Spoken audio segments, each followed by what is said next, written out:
Results driven is about making improvements in customer service, reducing the regulatory burden, making things more accountable. You do this stuff all the time. This results driven is usually very easy for feds because we spend our whole lives trying to do this. Business acumen is about managing resources, financial resources, IT resources, and HR resources.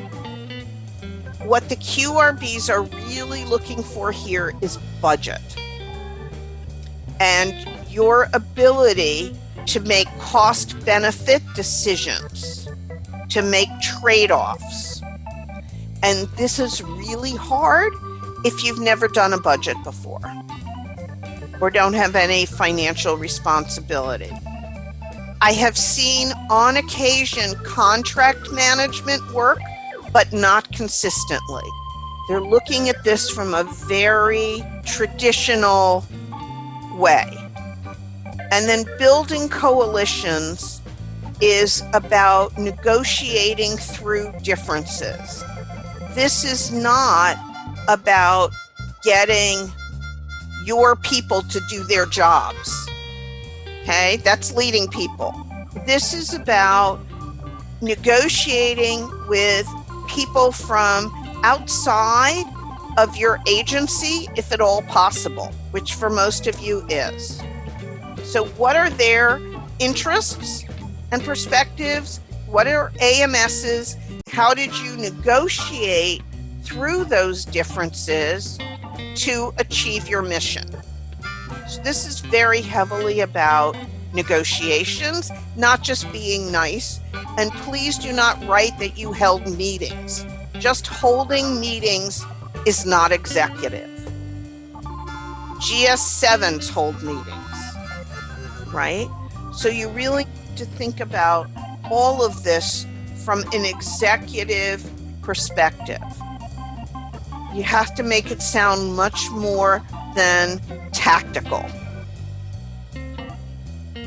So those are the 5 ECQs. We're going to wallow in these much more. In addition to the 5 ECQs, there are what are called foundations for success, interpersonal skills, oral communication skills, integrity and honesty, written communication, continual learning, and public service motivation. So let me take this back here.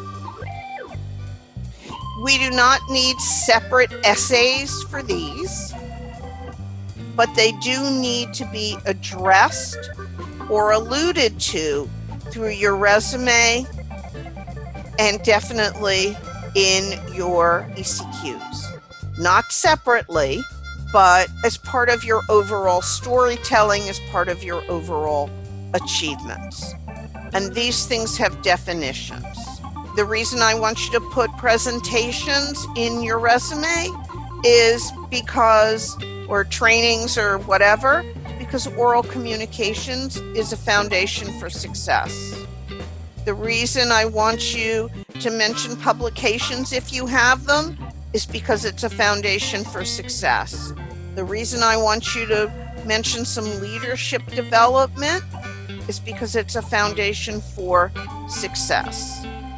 Public service motivation, that's really, you're here, right? That's a harder thing for people who don't work for the government. But for everybody who's here, you know, this kind of goes without saying. Although I occasionally throw in a line about ensuring we have integrity for the taxpayer or something. But these are part of your ECQs in the language as well.